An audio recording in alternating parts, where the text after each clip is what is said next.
Hello, welcome back to my YouTube channel. My name is Jesylee.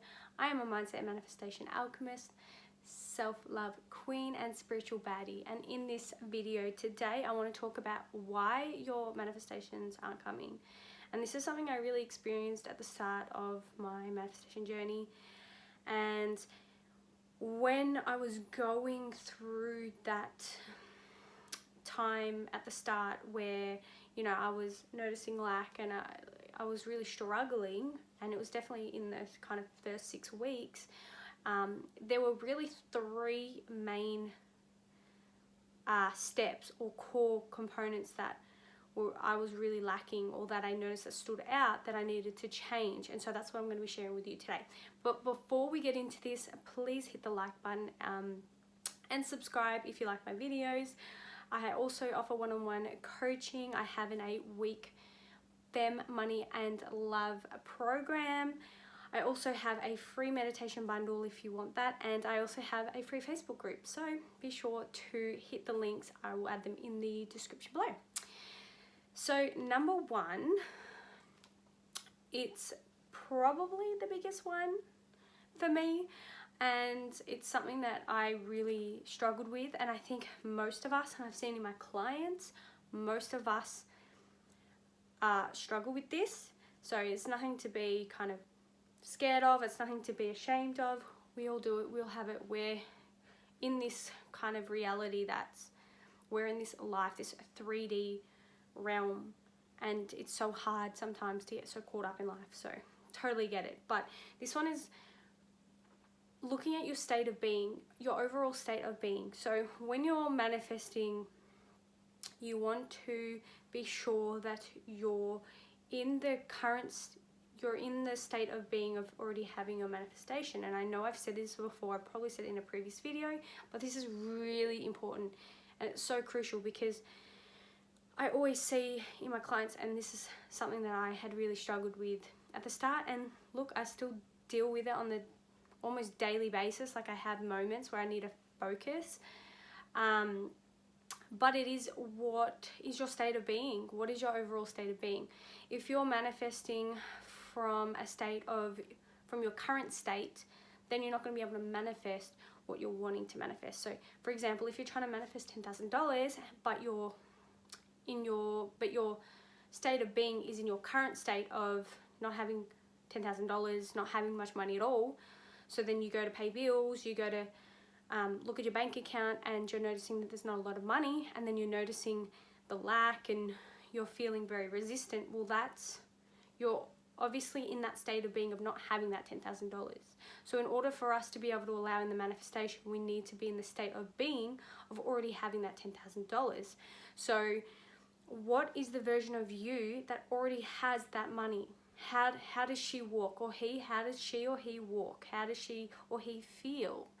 How does she or he act? Like, what are you behaving like? How are you? Who are you when you have the $10,000? I know for me, when I was manifesting $10,000, and if you haven't seen this video, I highly recommend you check it out. I manifested $10,000 in 14 weeks, and this was kind of really at the start of me getting into this whole manifesting law of attraction thing. But my main thing that I really stayed focused in, and what was pivotal with me manifesting the $10,000, was that I was so adamant of being in that state, the same state of having the $10,000. I was so like stubbornly persistent in, no, I have this $10,000. And so every time I had moments of lack or not having the money, I would straight away go back into that state of being of having the $10,000. So when I would pay bills, I would pay it as though I had the $10,000, so I wouldn't worry about, you know, not having the money to pay the bills. And that went with everything. I barely check my bank account, and I recommend not checking your bank account if you're trying to manifest money. When I mean don't check your bank account, I mean don't check it often. I used to check it like all the time. I used to transfer. I used to have I used to allow only I think a couple $100 for the week. So I used to cap myself. I used to make sure I only had a certain amount that I could spend each week. So I would always always, one, be checking my bank account to make sure I had the money if I wanted to pay for something. And number two, I'd always be transferring as well. And so that's, for me personally, that's a big no-no. If you're trying to manifest big money, you're not limiting yourself because you have this already overflow amount of money, right? That's your state of being.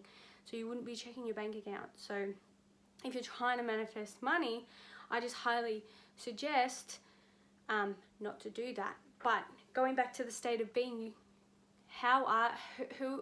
what's the version of you that already has the money? How does she act? How does she walk? How does she talk? How does she breathe? How does she do everything? And that's really important.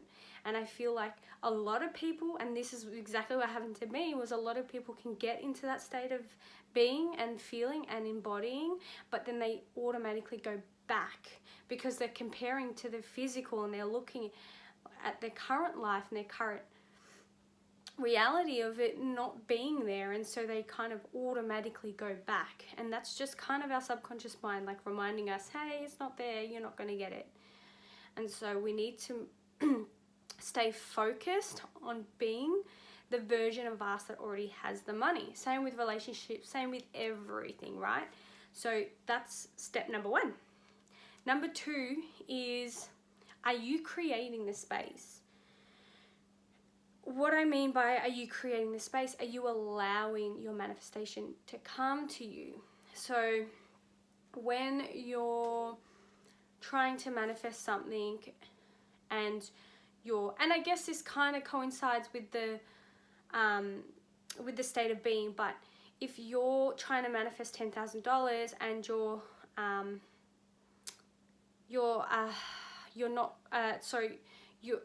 let me start again.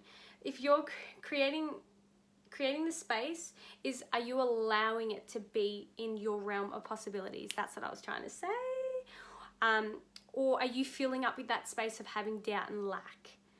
So if you're trying to manifest this $10,000 and you're not allowing space for it to come in, you're filling it with all this doubt, you're filling it with this lack mentality, then you're not allowing it to come to you. And I always like to say to my clients that you want to make sure that there's room for your manifestation to come in.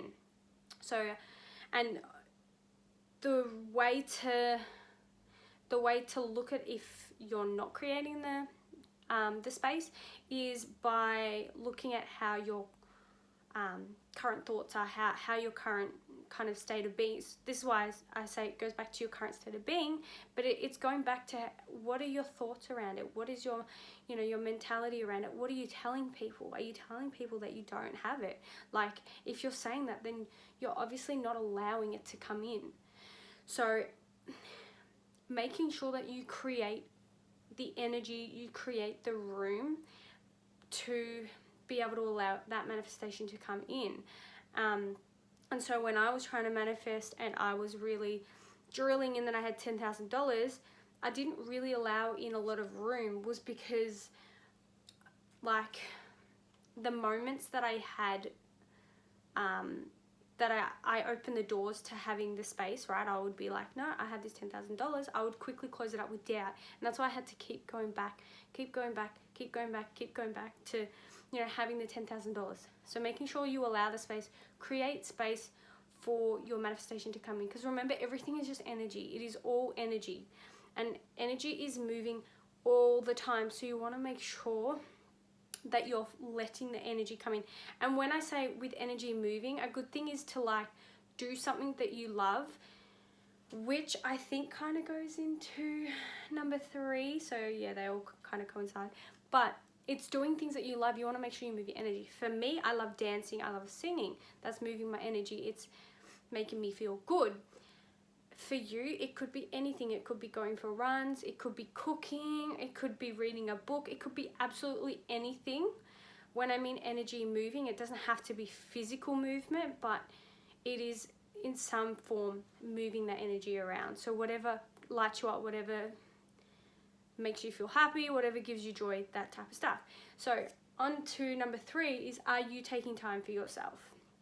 And I remember when I was manifesting, and this is also in the video in my manifesting 10K, was I was like so invested in my mindset, making sure that I was manifesting this $10,000, but I remember I was still doing things that weren't making me happy, right? I wasn't taking time for myself. I wasn't nurturing myself and giving myself self-love. So I was working at a 9-to-5 job that I really hated.